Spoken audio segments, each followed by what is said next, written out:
Hi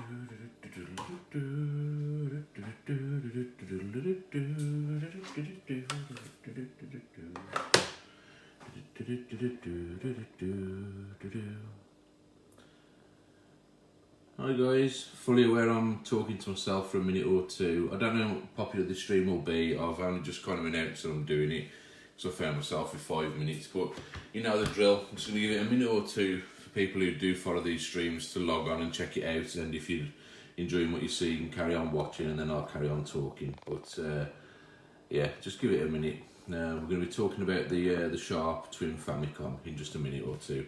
Just going to grab me a drink, give it a second for a couple of people to log on, and then we'll discuss what this is all about and have a chat. How's it going, Chris? You alright, fella? Just waiting for a couple of folks to log on. Just give it a minute, and then I'll carry on talking about this. A couple of people wanting to know about it. Some people have seen this before, and everybody has. I'm hoping these streams are still of interest to some people. The kind of thing you can go back and watch afterwards. I just like to do as much of it live as I can, because if people want to ask questions, I'm here to answer them straight away on the video rather than having to type them in afterwards. Just have me a drink. Oh.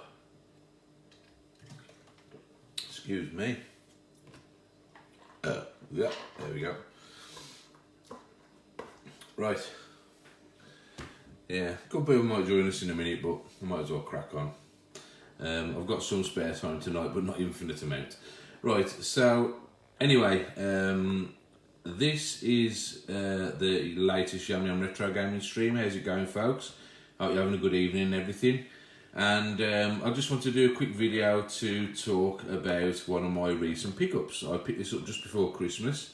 This is the Sharp Twin Famicom. It's the AN500 model. There are a few different models of this, which I'll go into in a minute. Basically, this system is a fully licensed third-party created console from Nintendo that was done in the 80s to Sharp. Now, back in the day, Nintendo had a couple of partnerships with Sharp. Sharp used to manufacture some of the parts for their systems, and I believe Nintendo used to do them favours in return. So they created this. It started with the NES, with the Famicom and with the NES. They made like the NES TV, then they did like the SF1, which was the SNES TV. But before all that came this. So this is Sharp's iteration of the Japanese Famicom, and obviously the Famicom was the Japanese precursor to the NES. Essentially the same hardware. Except the Japanese console actually had a few more tricks up its sleeve than the American and the British NES, because the markets are very different at the time. So what Sharp have done with this console is they've taken a NES, a Famicom, as everyone kind of knows of, which just took cartridges that looked a little bit like this. This is the only Famicom cartridge that I own. It's one of the baseball games. I couldn't tell you exactly which one, but they're about half the size, half the height of a NES cartridge, which obviously, as we were used to. They look a lot different, a lot more basic, but a lot of them tend to have quite cool cover art at least. But yeah, this is just a nice little baseball game. Baseball was very big in Japan in the 80s, and that's what you would have had in a normal Famicom. Later on, they released the Famicom Disk System. Now, the Famicom Disk System, as some of you I'm sure are aware, was an expansion that fitted onto the top of the Famicom into the cartridge slot, and also plugged into, I think, an expansion bay on the rear, and it allowed slightly higher capacity images on custom discs. Now, those discs, they were proprietary discs about this big. I don't own any, unfortunately, and there's a good reason for that I'll go into in a minute. But these proprietary floppy disks were a little bit stiffer, and they had like a Nintendo emblazoned logo along the bottom, which was actually a form of copy protection. Inside the disc slot, there were little catches that went into the holes where Nintendo was written. If they didn't match up, basically, they knew it was like a copied disc and it wouldn't work. Very proprietary, very rudimentary, proprietary disc anyway. I don't think many people were copying it back then. In Japan, they used to have like a kiosk system where you could take in your floppy disk and they would rewrite it with games if you wanted to. So a lot of the disk system games had inserts in the sleeves which we could write on the titles of any games that were on there. And they were also double-sided discs, you could flip them over. So, sorry Don. You could flip them over, so in some cases people would do one game on one side of a disc and one game on another. But a lot of games were just sold like as is to use as they were, and the better and bigger games were supplied on one disc, which wasn't writable to my knowledge, and the game actually came on both sides. This was before ROM chips started to become a little bit cheaper, a little bit, less expensive anyway, and they were able to start using bigger ROM chips and create better games by the time the NES arrived on Western shores. So the Famicom disk system never got a release outside of Japan because there was no real need for it. And by the time it started making the games that anybody cared about, the NES was on its way. And in Japan, they soon got the AV Famicom, which was like a later top loader build. You might know it as the NES Junior in places. America got that version of it. And yeah, Arkanoid is arcade perfect on it. So anyway, the Famicom disk system, the system itself added, obviously, the disk slot. It also added additional RAM to the system to be able to handle the extra data that was being loaded into it at any one time. But it suffered with all the problems you would expect. First of all, it's got mechanical parts. So a disk mechanism is mechanical, so it suffered from drives failing quite badly. It's hard to find a decent working Famicom disk system now, and that is also true of this. Sharp took the Famicom and the Famicom disk system and they packaged them into one console, which is what you see here. Now, as far as Nintendo systems go from the time, I tend to find Nintendo systems were very ugly. Now, I love the NES. I had a NES, I begged for years to get one, I love the games that were on there, but I found it a very, very ugly system, grey box. I suppose it was as sleek as it could be, and I've got to be honest, I absolutely hate the Japanese Famicom. It's a lot smaller, a lot more compact, but it looks like 70s future tech, which I suppose is when it would have been designed, so you can see why, it wasn't exactly a looker, and it goes yellow just by looking at it, so it's a horrible looking system. The disk system was a bit of a kind of bolt-on thing, and that wasn't cheap either. But it was needed, and some brilliant games got their first start on the disk system, which I'm going to go into in just a minute. But yeah, the Sharp basically took both of those systems on license from Nintendo and created this, which is the Twin Famicom. Now, it came in a few versions. This is the 500 model. This was the first model that came out. And as you can see, it's like a kind of very dark grey, nearly black type console. It's a little bit faded, this one, but you can see it's got red features there around the cartridge slot, and you can just see a little bit of Japanese writing on there. You've got red power button on the front, and just like the Famicom, that is the one slight design flaw, I suppose. It has got hardwired controllers. So the controllers here, very much like the NES controllers, very much like a bit close to the Famicom controllers though. They're slightly rounded at the corners, they've got like a faceplate on, but this is player ones, and you can see the familiar D-pad. They are pretty much the same size as a Famicom pad. You've got your select and start, B and A for player one, and then just like the Japanese Famicom, the second player's controller has no select and start button, but it does have a rather cool 1 and 2 written on there, which is quite cool. It's got a built-in speaker just there. There were some karaoke games for this system. There were also some games where you could shout into the microphone and do certain things. One of our much beloved games, Zelda, you could actually shout into this and kill the rabbits on certain levels, which is something you could never do on like the British or American versions. So, quite gimmicky little features, I suppose, but even back then, Nintendo were doing cool things. Like I say, these controllers are hardwired into the system, But I've got to say they're a lot more comfortable to hold than NES controllers because the corners are actually rounded off. They've actually got a little bit of a lip on the rear edge. If you can just see that from the side. And the reason for that is to give them stability. On the back of the console, there's a little bridge. I might just be able to make out.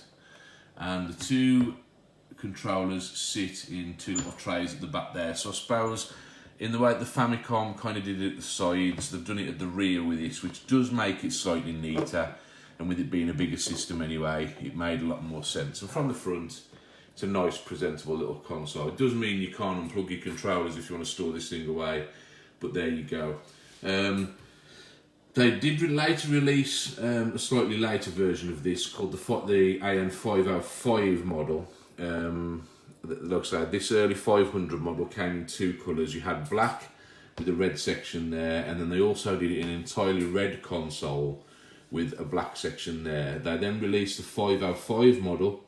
The 505 model was slightly redesigned from this. It was a little bit smaller, and it had a band that went all the way across the centre there. It didn't have this kind of curved section here, but the layout was basically the same, and that came in black and red and also in black and blue as well. And the controllers had a slightly different design on that. On the 505 model, I would have liked to have got one. I might still get one in the future. They actually, a bit like the the PC Engine, it actually had auto fire switches built into it above the standard B&A buttons, which is quite a nice addition, seeing as though you can't really expand on the system. Now, one question a lot of people have asked me about the Famicom and about the Japanese NES is, obviously the British NES, the American NES, had a lot of peripherals. How do you plug anything in?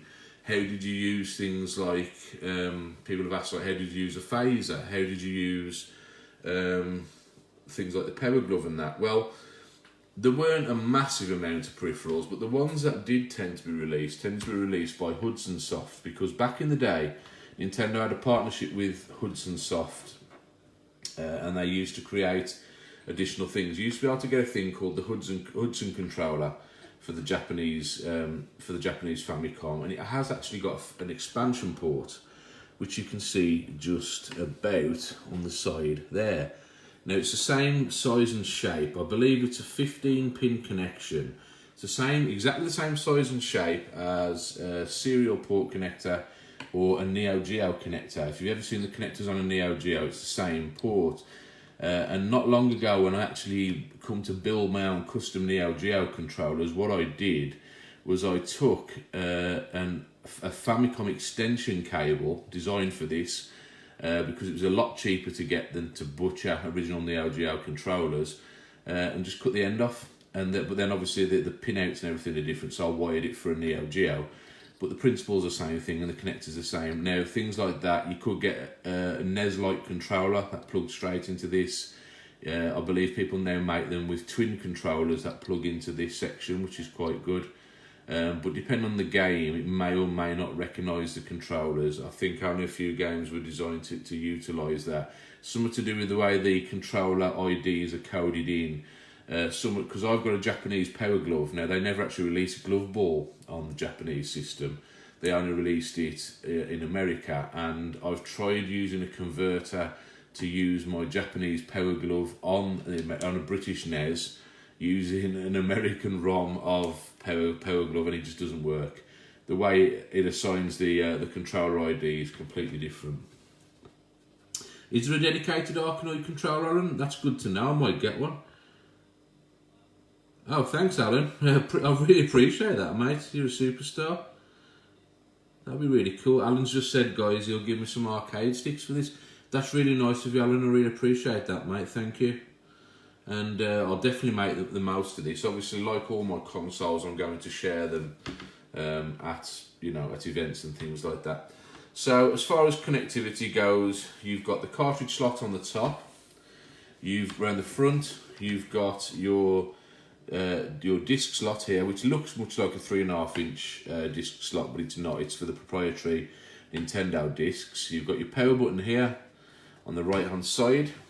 You've got your reset button here, You've got an eject button here, which is locked out while the system is on and in cartridge mode. And if we actually turn this off and eject the cartridge, you'll notice there's another switch on the top there that I'm just flicking. What that is, that's actually a cartridge slot mechanical lockout. So it stops you inserting a cartridge while you're using the disk system. It's designed to use on either or basis. It seems like a very simple thing, but you can understand, you know, why that would be handy. You know, you might forget you got a disc in, whack a cartridge in, and the system doesn't know what to do. So you can only lock it in one way or the other. So that way, you can't actually. That way is for the cartridge. You can open the cartridge slot and put a cartridge in. If we push it the other way, it mechanically locks the cartridge slot, so you can't put a cartridge in. And then going around the side, as I've just shown you, we've got an expansion slot there for controllers and peripherals. We've got another expansion slot here. I'm not actually entirely sure what this one is for. I need to look it up. I should be fully clued up for doing this video, but there we go. But yeah, there's another expansion port here that looks very similar to the AV expansion port that's on the back of a SNES, but slightly different. And around the back, as far as connectivity goes, you can see the controller's hardwired in here.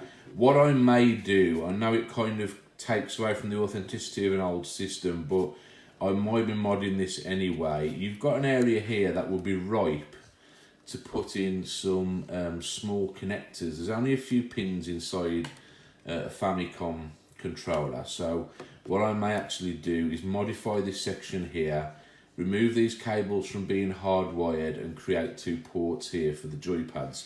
At least then, for the sake of storage, I'm not going to ruin the joypads or the system when it's boxed up, you know, and you know, I don't have the wires snagging on anything. I can remove the controllers and just package those separately. But yeah, they are hardwired by default. Then you've got, rather weirdly, a kind of, it's like a DIN type socket for the standard RF output. Now obviously we're not going to mess around with that, and the frequencies are a little bit weird because it's a Japanese console anyway, so that won't be used. And then obviously I'll just plug it in for simplicity with AV. Like the original NES, you've only got mono audio and video there, and then you can see the power connector at the end. It's a different power connector to the standard Famicom. It uses 7.5 volts. But one good thing about this, and I always praise this when I get a Japanese console, everybody knows what a pain in the arse it is to mess around with step-down controllers, step-down converters and things like that. So when you get a system where there's no need to do that, where the power, the actual power supply isn't built into the console, I've actually managed to get a British power supply of the correct voltage, the correct pin type to go into this. I think it's 7.5 volt centre negative, I think, on this. Don't quote me on that. It is written on the bottom of the console and you can look it up online. But yeah, I've managed to pick up a British one, so it's great. Yeah, Alan's just said there, one thing you will notice, because the picture quality is much better than a standard NES. It's better than some Japanese Famicoms that I've seen. However, because you're limited to RF or standard RCA output, you're going to get the same problems associated with those you're getting a lot of consoles. So you're going to see jailbarring effects on static screen colours. You're going to see a little bit of blur around the edge of shapes. But it's pretty crisp, and to be honest, I prefer the video output on this to any of the NESs that I've got at the moment. So we're going to fire that up and show you now. Now, the reason it's taken me a while to do this video is because I made a mistake. I mean, I'm currently not working. I'm off because I'm seeing to my health and doing various other things. So I've been trying to cut back a little bit on my retro collecting. I've bought a lot in the last 12 months. I've bought a lot of stuff for videos. I've still bought a couple of arcade machines. So I've been trying to cut a few corners when it comes to getting things done. Now, I don't like to take risks and ruin my consoles, but there's certain things where I don't mind saving a few quid. Now, the Everdrives, I always rave about Everdrives. Absolutely love Everdrives. I think they're great things. And of course, it made sense to get an Everdrive for this. Even more so, I'll explain in just a minute.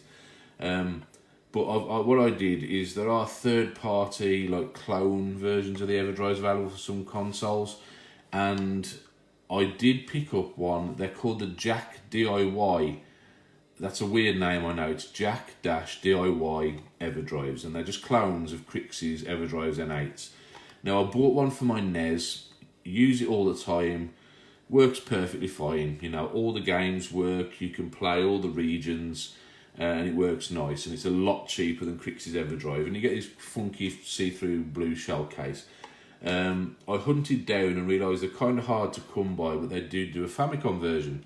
So I specially ordered this from Japan, had it shipped over. I was waiting a long time for it to come, and when it come, I was pleasantly surprised. It worked from the off, you know, like the other one. It came with a memory. It wasn't a very good memory card, admittedly, but it came with everything on there.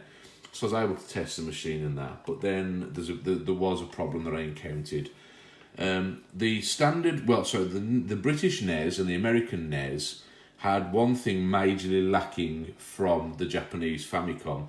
The Japanese Famicom had an additional an additional audio chip built into it, which allowed some games to have expansion audio. So much like the Master System, well, the Sega Mark III in Japan had an expansion audio chip built into it that wasn't in there in the British releases. The NES was the same. Now, there's not that many games that utilise it, and it's not that great in effect, admittedly.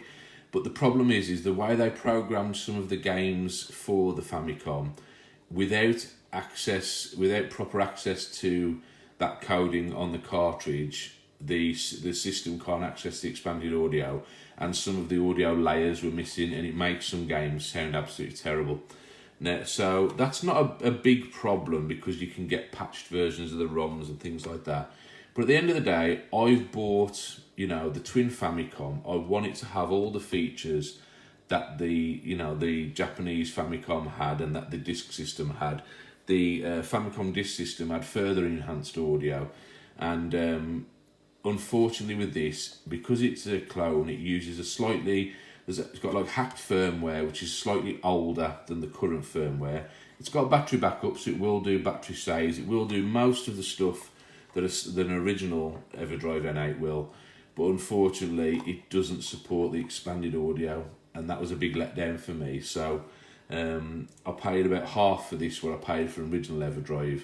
But you know what, it didn't matter, I got to test it anyway, and this is now going off to a good friend of mine, Steve Smith, so he'll be able to use that for events and things like that. Obviously these are great for events, you're not risking having your games go missing or anything, so won't be using that one.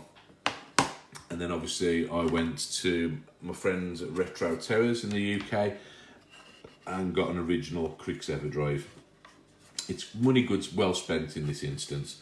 One interesting thing though, I was told that, I had read that this iteration of the Everdrive won't work with SD cards smaller than 4GB. Well, that's absolute crap, because I happen to have a 2GB card lying around, as you can see there, and I've put on the latest experimental beta version of the firmware that's been released for this, which has added a few extra things. And it works perfectly fine on this 2GB card, so that works nice for me. The only annoying thing is this cartridge, for some reason, this cartridge case is a little bit taller than the standard Everdrive. I was going to swap the shells, but you know what, it's fine as it is, it's not a big problem. It would have been nice to have had this funky blue one, but it doesn't matter. The yellow is more typical for Famicom games anyway, so I'm okay with that. And this one is a screwed shell, whereas the other one is just kind of clipped together, so probably better in the long run. So what I've done is I've put some games on here. The reason I've gone down the Everdrive route, like I've already discussed, you've got issues when it comes to functionality of these things. If you take a look on eBay, you're going to be able to buy a Famicom. It's probably going to cost you anything from £50 to £100 in a decent condition, unboxed. A Famicom disk system is going to cost you £100 to £150. Assuming it's working, which is very unlikely, you have to change the belts and other parts in there. The similar situation with these, over time the belts inside them perish. There's also a couple of resistors that usually need changing in here, else sometimes the expansion audio stops. Most of the other parts work perfectly fine though, so it made sense to me to get an Everdrive because at the very least, because I didn't have any Famicom games anyway. But because these have been modified in recent years and the firmware has been updated, you can actually play ROMs from all regions on these as well. This has the expanded audio sound chips from the Famicom and the disc system built in, and they've recently updated the firmware on the N8. It was a little bit ropey, but they've improved it a lot recently, and it now emulates the expansion audio capabilities of the Japanese cartridges and even the Japanese disc system. So even though we aren't using the disc system slot, which, as it happens, does actually work on this system, but I do want to preserve that. So I'm going, not going to mess around with it too much, and I'm going to use the Everdrive in most instances. I've actually got all the Famicom disc system ROMs on here, so I can play all the Famicom games I want to. I can play British and American NES games, as I want to, so I can play them in English. I can play all my hacks and things like that, but I can also play, the Famicom disc system games, as well as the Famicom games in the way they were meant to be played, just with a slightly different cartridge doing the job, a bit more reliable. So, we're going to pop this on anyway. I've done enough talking about the system. I think I've showed you enough to do with that. We'll pop that in. We'll pop the TV on, and I will talk you through a few of the games and tell you what to expect if you pick up one of these systems. Picking up one of these systems is it's getting more expensive, like most rare consoles. You're going to be looking to pay anywhere from £100 up to about £250 for a Shark Twin Famicom. That's not too expensive on the frame of rare consoles, but it's a more interesting console. I think a better looking console than a Famicom, and definitely better than a Famicom / disc system combination, which just looks ugly and is seriously unreliable. And eventually I probably will get this RGB modded, as well as doing the controller modification I just talked about. I may even pick up the 505 model just so I can have the turbo joypads, but because they are hardwired and because they're all unique to each system, I've managed to find one at least that's got very good condition controllers. I did unscrew them, take them apart and cleaned the internals, and the rubbers are all intact and these work just like new. There's no delays. The responsiveness is identical to a British NES, so I'm very happy with it as it stands. So at the moment there's no big need to. But yeah, so you can probably grab one like this. This one I'd actually got as part of a trade for a Neo Geo CD system, because I already had a Neo Geo CD and a CDZ. So I traded that for this, probably lost a little bit on that, but it was easier than having to source a decent one. It was from a seller that I trusted. Alan's Japan Retro Gaming, a few of you might have heard of him. He does some brilliant import stuff, and he did me the trade on this. So, and it's a nice system. It need a little bit of a clean up because it probably come from a smoky home, but it's pretty much flawless. It's not blemished or anything like that. So, quite happy with it. So, yeah, if you're looking to invest in one, I'd say go for a Twin Famicom. It's a nice looking system. It's better built. And yeah, it's got a few more features you can take advantage of. One curious thing about the controllers, though, you may have noticed, the wire actually comes out the side. Now, you think that would get in the way. It actually doesn't, because of the way you grip a controller.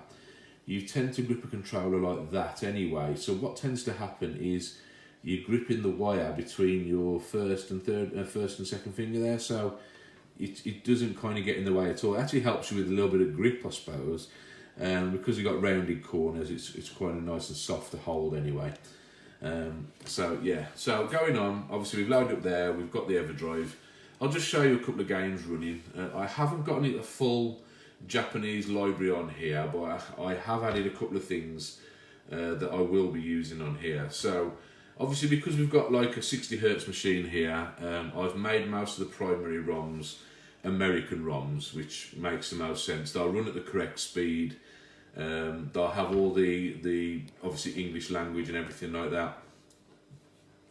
So we'll just go on and I'll just show you a couple of typical games. Let's go down. Ghosts and Goblins, good place to start. So obviously with the Everdrive, you can probably see there on the video the the jailbarring on the screen is quite bad over AV. That bothers a lot of people. I've got to be honest. We grew up on a lot worse, and I've had this discussion. No problem, John. I've had this discussion with a lot of people in recent years that there seems to be a lot of snobbery around getting crystal clear pictures from old consoles and that. And I honestly can't understand it myself. We grew up with RF, which was the worst possible thing, with crappy TVs in our rooms and things like that. We never got the best picture back in the day. Didn't spoil our love of it. And I think we've kind of become spoilt by, modern, images and things like that. And I would, I'd love to get perfect pictures, but it really doesn't bother me. When it comes to events, it's simplicity of connectivity, and the most simple connection we can get that's clear is standard RCA outputs, and this has got that, and that works for me. And that's what people are used to playing, and people never complain about things like that. They'll notice it, but they won't complain about it. Unlike some systems like Nintendo 64, which looks horrid on all TVs, unless you've got the absolute best picture. Sorry guys, I'm just going to plug the SCART connector block in a little bit better. Unless you've got the absolute best picture, the Nintendo 64 will look shit on absolutely everything. When it comes to a lot of the old consoles, just using RCA is usually reliable enough and solid enough to play games comfortably without it distracting from you too much. So, right, yeah, definitely, Chris. So you've got a few options here. In the latest firmware, there's a couple of new features on there which I'll go into when I go to the disk system games. But yeah, just to show you, you start up your game, select and start. Everyone's seen how Everdrive run at this point. It kind of writes it to a temporary RAM on the cartridge and then reads it like a normal game. And like I say, the jailbarring doesn't matter on, you can't really see it on here. The colours are clear enough. I've got my brightness up quite high on this TV, admittedly. And it's perfectly playable. And I will turn the audio up shortly when I've shown you the differences with some of the enhanced audio games. So yeah, this is the American ROM, a little bit faster than some people remember from the British version. And this is the way games really should be played, I am glad that it is easier these days to be able to play 60 games in 60 Hz, which obviously we couldn't do back in the day. Or it wasn't very easy to do back in the day, so.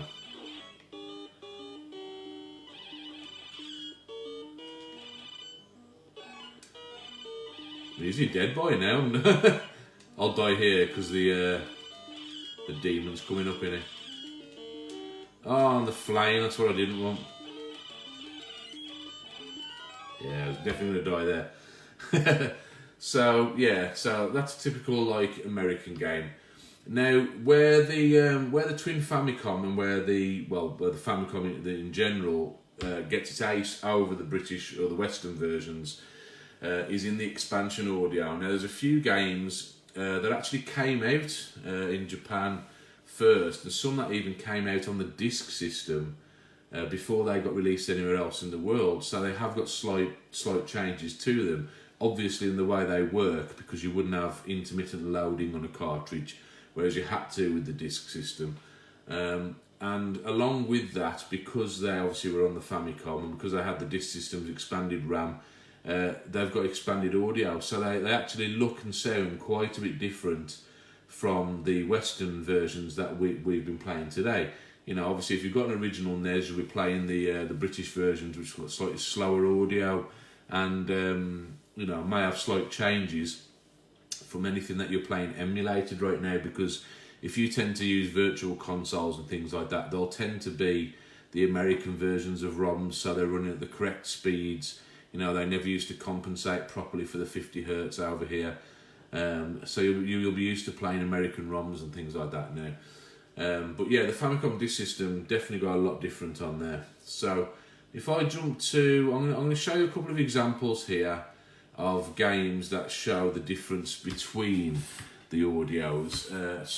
We'll begin with a subtle one, and that will be Metroid. Now Metroid, I always thought this game was much bigger in America than it was over here. The Americans go on about it a lot when they talk about the NES. I don't think that many people played it as much as the Americans did back in the day. Possibly because NES ownership isn't as big, or wasn't as big over here as it was in America anyway. You're going to hear a little bit of feedback, but it'll make sense when I start playing it. And, right, I'm going to start this up, but if you listen to the title screen music and look at the graphics, I'm going to play the American version, and then I'm going to go into the Japanese version and see if you can spot the difference.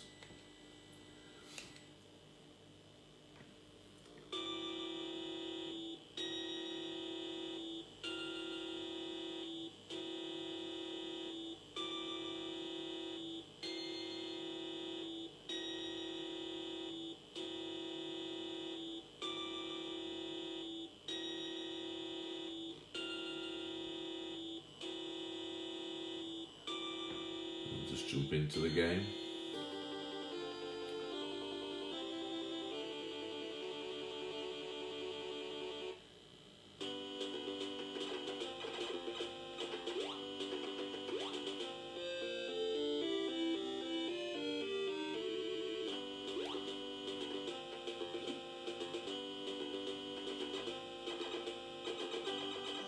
If you hold down the button, that's how fast it fires on the American version.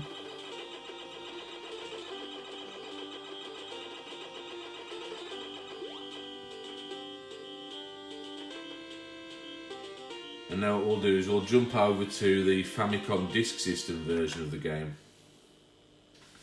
I think it came out on Disk System before it came out on NES, so we'll jump back.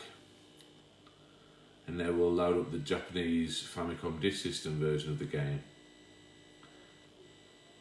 which is there.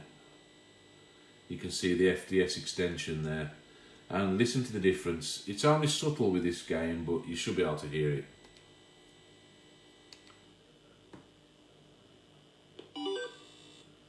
See the Famicom disc loading section there.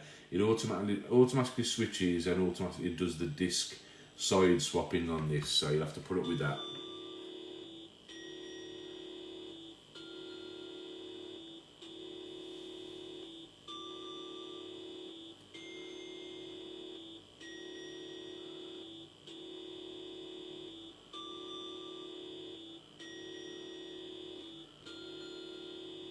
Actually got a more percussive bass line that changes pitch slightly.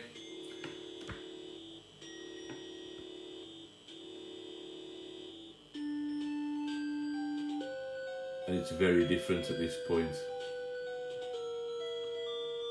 You can see I've got a couple of games saved on here.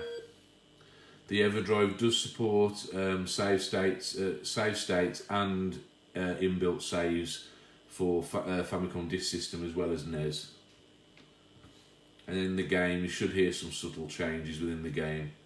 You can see it automatically flipped it there. They have added a command now where you can get rid of the auto side switching and do it manually, but it's fine to leave it on auto.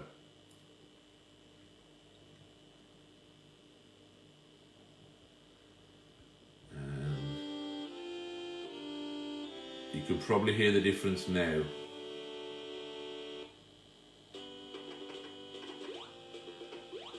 You could hear that startup music, and when I collect this orb, it sounds different.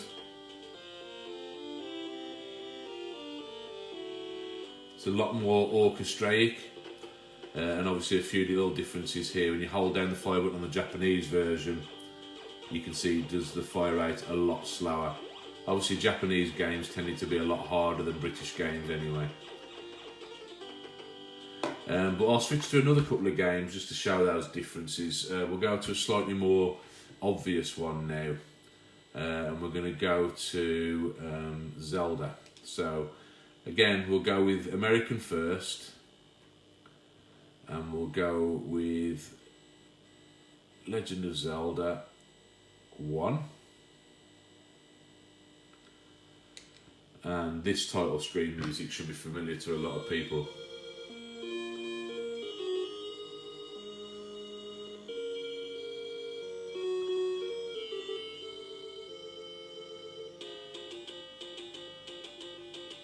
See, it's quite punchy. It's a great, memorable tune, but there's not much depth to it. And then into the game, obviously.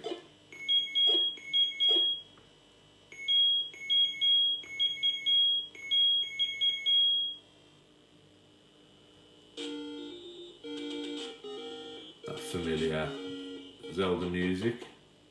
Let's grab my sword and play it for a minute or two. I know, yes, mad in it, Chris. And obviously the first time it appeared was on Famicom disk system. But not many people know that.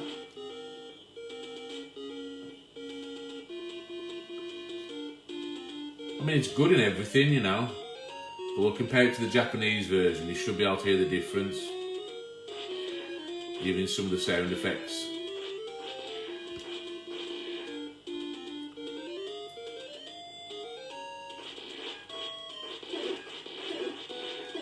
And then we'll play the Japanese version on the disc system.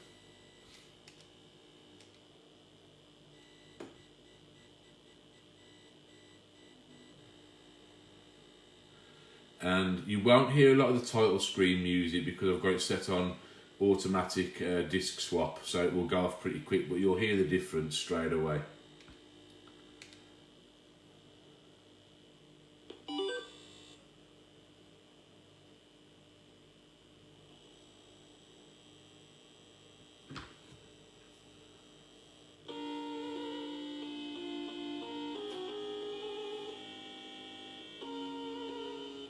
There's a lot more going on there and on the notes, and when I get into the game, the sound effects are slightly different. The music's got an extra couple of beats to it.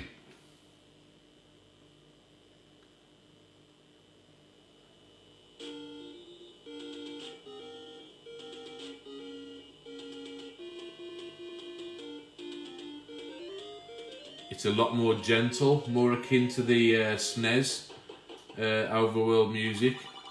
And the sound effects for the sword shooting and everything is slightly different. So I'll go outside.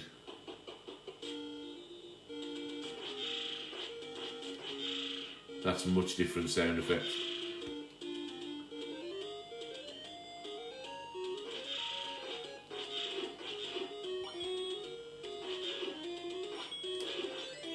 Much more gentle sound effects, a lot more layers to them when you collect things. So, you know, big differences showing there. Cheers, John. Censoring, yeah. When it comes to censoring, I mean, you may notice little things like there was a big thing with the Americans because they're obviously a big, like, God-fearing country. Back in the day, they were paranoid about religious imagery, so things like Castlevania, any references to churches, crosses, Star of David, pentagrams and things like that. When it came to America, they tended to be censored out. A lot of like the Final Fantasy games, some of the imagery around female characters, they would be more covered up when it came to the West and things like that. I'm going to jump into Mario now as it happens, Chris, because there's a couple of things people might not be aware of when it comes to this. Now, everybody knows Mario. Everybody knows Mario 1, and by now most people know the story of Mario 2. So the first one we'll look at, obviously, is what we eventually got as the lost levels when it came to Super Mario All-Stars, and that is the original Japanese Super Mario Bros. 2. Now, even though it's not immediately obvious with this actually did use expansion audio. It doesn't actually enhance the sound over the original game anything, but the way it produces some of the sound effects were done on different levels, and with the clone Everdrive that I was using, you couldn't hear some of the sound effects. So with this one now, it's fully working the way it should be. But obviously this was, not many people got to see it this way, because on Lost Levels the graphics are massively enhanced, but obviously changes that were made. Mario and Luigi first got their different characteristics in this. Luigi can jump higher, but he's got less traction, so he slides around a lot. Mario jumps lower, but he's got better traction. For going through this game, which is got some ridiculous jumps, you probably want to go through as Luigi anyway, so I'm going to be Luigi. You can see they've changed the basic brick effects at the bottom to be slightly different. It's got its proper title of Mario Brothers 2. Eventually, the Mario 2 that we know did get a release in Japan, and they called it Super Mario USA. And that's where your first mushroom is on this. The one that you saw on the demo, this one, is a poison mushroom. But it's not that obvious on this. It looks a bit like a one-up mushroom. And obviously if we collect that, it will damage us and take us back to small, so I'm not going to do that. I suck at this game, I've got to be honest. I never got through it even on the lost levels where they made it slightly easier.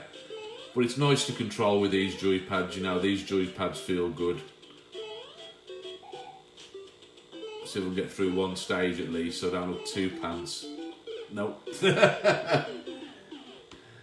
But yeah, but what I wanted to talk about is there are actually some games that were Japanese exclusives that not many people know about. Now, a lot of people know obviously about Doki Doki Panic. Doki Doki Panic, I actually got the full story on this. The full title being Yumikuju Doki Doki Panic. It was actually written by Nintendo to promote an electronics show that was going on in Japan. And it was written exclusively for this show. And the characters in it, which are like Arabian themed, if you know what I mean, were all based on mascots to do with that show. So they made this game. It was around the same time that the discussion came about the Japanese Mario being too hard and the West wanted an easier Mario 2, and that's why Nintendo then took back ownership of it from the team they worked on with it, and they modified it and made it into Mario 2 for the Western world. But going into the game, we can actually compare some blatant differences. Now, what's quite good is I've actually got the Japanese original and I've got an English language translated version, which is quite good. But I'm going to go with the Japanese original, and I'll just show you some of the differences for people who haven't seen it before. Again, this was a game that came out first on the Famicom disk system. I think it did actually get a cartridge re-release later on, around the same time as Mario USA came out, and there are some ROM hacks online. But going into it, we'll show you some of the basic differences. Hang on, I've picked the wrong game now. I'll press start instead of loading the new ROM. That's better. I would have reloaded Mario 2. It always saves the last one. So again, this system, I think it literally translates to something like Fantastic Dream, Heart-Pounding Panic or something like that is the actual translation. And again, this uses expansion audio, and with the clone Everdrive, some of the layers was missing. So, much like Mario 2, the tune is very similar, but there's a few layers slightly different. The characters are actually Papa, Mama, and then the two kids. I can't remember their names, but yeah, it's basically a four-person family. So, and their characteristics were directly translated then into the Mario characters. So, the top one there, the kid, is Mario. The girl is Princess. Mama became Luigi. And the last one became Toad, and their characteristics are very, very similar. Now, a lot of people who've heard the story think that these games... That's it, Chris, yeah, they were quite a big TV network in Japan. A lot of people think the games are identical. They're not. There's a lot of gameplay changes. So we'll jump in straight away. I'll be what would be Princess, just to show you some of the differences. So obviously this is presented differently, and it does keep a record of what stages you've done. So if you're warping, you won't get the true ending unless you've gone through and played all 7 stages with all 4 characters on this, unlike with Mario, where you got like the ending however you completed it, even if you warped there. You get a little preview at the start of the world, and then obviously it kicks in. Now, you might not be able to hear it on here, but there's actually a layer or two not there on the audio, and there's actually a different sample in there. to Mario 2, but there's less animation for the characters. You know, the legs aren't kicking. There's only 2 frames of animation. They look quite basic, but just like Princess, she floats if you hold the jump button down, and you can do that at any point in the jump, like that. But one major characteristic that was missing from this, you can't run. There's no run mechanic, so holding down the B button does absolutely nothing. You can only run at 1 speed. You go through the door. Some of the sound effects are slightly different, like the pickup, the death. There's no timer, like you can get on Mario 2. Cherries, I don't think do a lot, and they're not animated either. The power block isn't animated. Still does the same thing, there's no explosion sound. Let's get rid of the enemy here. Some things are similar though, there's still a sub-world, but instead of a potion, it's a lamp. And there's a different music through here. More Arabian styled. That gives you an extra hit point, but there's no big or small characters on this, you just stay one size. That was obviously something they borrowed for Mario, because Mario people were used to that. You've got this really weird animation on the waterfall, you can see there. It's quite strobing, it's quite harsh on the eyes. If you've got epilepsy, you really don't want to be looking at that. Especially on the big waterfall here. Obviously, without being able to run, making jumps like that is very difficult to do. Whereas you could do that quite easily on Mario 2. Extra life sound is different.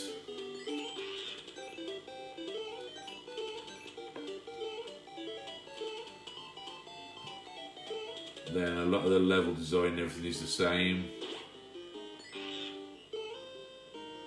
This music's slightly different to the Mario one, a bit faster.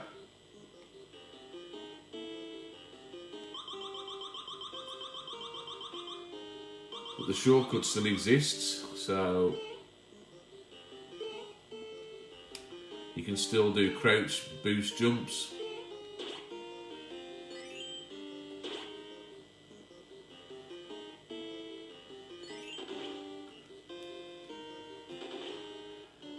You can still get to Birdo this way. I know, yeah, it's crazy, Chris. When you find out about the history over time, it's mental. And then, of course, Birdo, this is where he got his first appearance, and it ended up becoming a canon character for the Mario games. Birdo, Shy Guys. He's a lot faster on this, actually, a lot more difficult to kill. Horrible sound effect, that. And then you got this weird mask instead of the eagle's head. So that's Doki Doki Panic, but there's actually a couple of other Mario games that people aren't aware of that appeared on this. There's some quite big differences between British games and Japanese games, and I'm going to show that. And a couple of those were actually Mario games. Now, I didn't realise these existed until a couple of years ago, and it's nice now to be able to play them the way they were meant to be. So if I go back, first of all, we've got this one. If I go to K, Kaetakita Mario Brothers. Now this is based. It was in some kind of partnership with some company, and it basically added some kind of license to the game. And it's the original arcade Mario Brothers, but it's been modified to include some kind of branding. I'm not entirely sure of the full story. When we go into it, you'll notice a very different presentation screen. And the rest of the game is pretty much close, but you'll notice a very different presentation screen. You can see the extra copyright there at the bottom. Got a few more options here.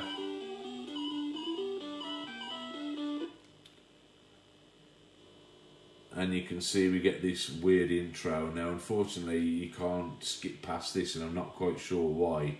If I choose the other option, it just goes into a standard Mario Brothers game with a slightly different intro. So I'm not going to go back and play that because you've seen standard arcade Mario Brothers, but you can see there were some variations out there that added licenses in. And another one is something, a few more people have heard of this one. This one was, if I could just find it, I think it's in the B's.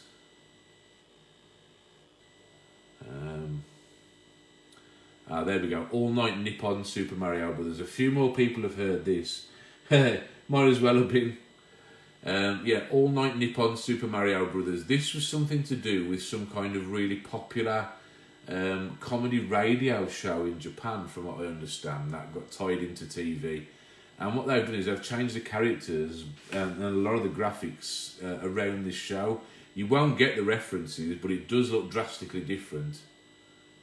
And what's quite cool about it, if I go into it, again, it was a disk system game, is it's actually Super Mario Brothers 1, but it's got some of the graphics from Mario 2, and you can actually pick between Mario and Luigi like you could on Mario Brothers 2.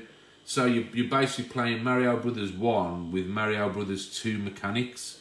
So besides the changes that make it different, like those weird little Goombas, you know, the fact we're playing it at night, you've got the smiling clouds and the rocks and the mushroom style from Mario 2.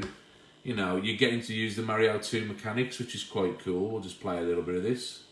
And I'll be Luigi, just to obviously to make it different from normal.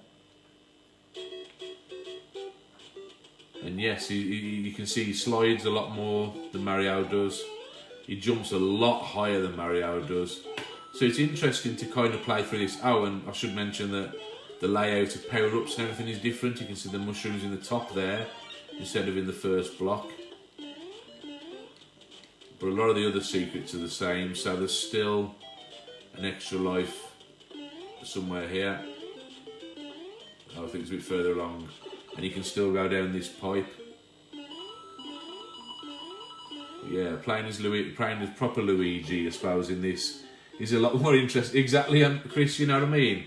A lot of this stuff you don't realise till you start looking into it in detail. It's like, it's lost pieces of history. If it weren't for the internet and the modern society now, a lot of this stuff you wouldn't have even heard of. It would never have come out of Japan, you know. And thanks to things like the Everdrive, you know, it opens this up to people like us. But yeah, the rest of the game's pretty much the same. But I'll tell you what, I am gonna have to play this through one of these times, and I'm gonna have to see what it's like to play through Mario 1, you know, as proper altered physics Luigi, because I bet it's a whole different challenge. Like bouncing off the Goombas there, it's like Mario 2. You don't just bounce up a little bit. Whenever you bounce on something, even if whether you're holding jump or not, you bounce really high off the heads. So you can't do like a mini bounce, if you know what I mean. All of the mechanics are pretty much the same, I think. I mean, I might get further into it and realise there's different mechanic changes, you know, or different layouts. But yeah, there's a few power-ups that have moved around. I don't think there's a star in here anymore. Is it a star? No, see, it's a flower this time. I think that was a star in original Mario Brothers. But the warp zone is still... There you go, there's a flower up there as well. The warp zones are still here. If I run across, I should be able to get to them. See, the lifts there are slightly different. And you got those weird dudes coming out the pipes. So, yeah. There you go. John just posted a link for some more information on All Night Nippon Mario Brothers, but yeah, definitely one worth checking out and playing if you want a different spin on the whole Mario games. So yeah, there was just one more game I wanted to show actually, which was Excitebike. I don't know if you've ever played the Versus version of Excitebike on the arcade, or you've played the NES version of Excitebike. Yeah, Bowser's still there, Chris. He's still the end of level boss. But yeah, there's other games that have got enhanced audio. I think that Castlevania 3, I think, has got enhanced audio. It would be Akumaju Dracula 3. I don't know what the Japanese name is for it. We got Akumaju Dracula, which was Castlevania 1. I don't know what Castlevania 3 was called in Japan, but I'm sure it's on the list somewhere. But yeah, anyway, I just want to quickly show you Excitebike on the Japanese Famicom disc system. And this uses the enhanced audio and looks a lot different to the British version as well. So we'll go to Versus and load this up, and this will be the last game I'll show you anyway. Just let it load up, and this looks drastically different to British Excitebike, which was quite a plain affair. I had Excitebike for my NES back in the day. Absolutely love the game, but this adds quite a new edge to it. It's funky title screen, enhanced music on the title screen. You've got classic Excitebike versus Excitebike, where it's a bit more like it's a two-player. Obviously, you couldn't do simultaneous two-player on the original NES version, because obviously this is like the arcade version. So there's a battle mode or a free racing mode where you can't touch each other. You can pick how many rounds you want to play, and you can pick your starting round once you've opened them up. And then, much like track and field, you've got player 1 and player 2's displays here. Sound effects are slightly different to the British one. It's a lot faster game, a lot more interesting. Be quite good on 2-player, I think, to play this. But yeah, I'll quickly finish this race and then I'll show you the other mode. And you can see the difficulty is ramped up a lot more like the arcade game. There we go.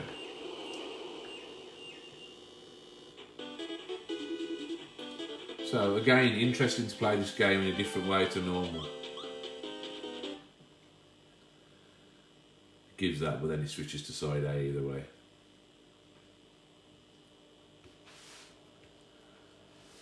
And we'll just go on kind of normal Excitebike mode. But you can see it's more like the arcade version. It's a lot more of a challenge. The physics are slightly different, and you've got the cool startup music and a lot more options. And you have to do a qualify before you do the actual race as well. And you get music in game, which you didn't get on the NES version. It's a lot faster. Track layouts are a lot better, a lot faster.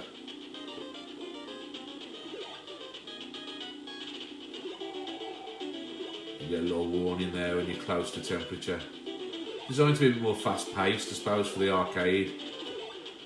Why they never brought this version home for the NES, I don't know. They should have done.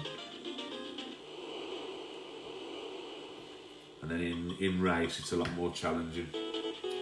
Get these cool little animations between stages.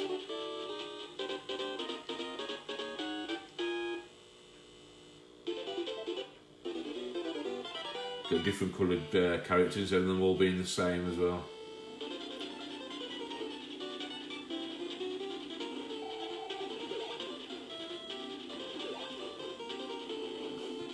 A bit more challenging as well. They will double team you if you're not careful, so.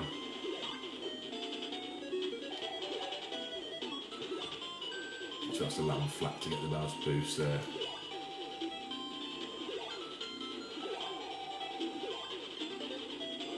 Thought he was going to cut me up then. One lap done.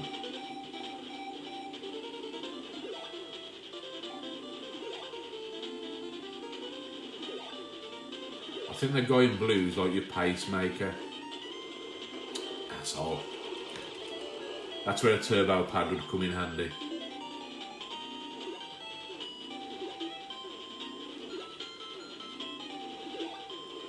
Oh, stupid.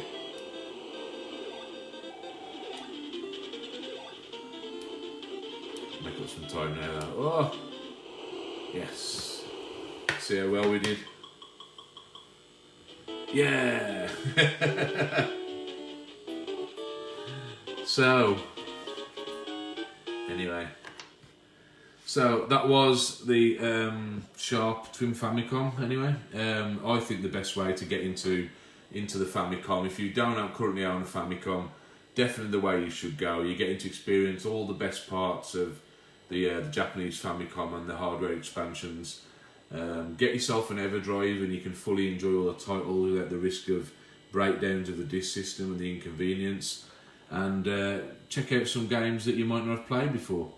So anyway, thanks for watching the video, guys. We'll be back with another one, another rare console, hopefully next week sometime. Got a few other things to do this week, but yeah, hope you enjoyed the video anyway, and please leave some comments and that. See you later.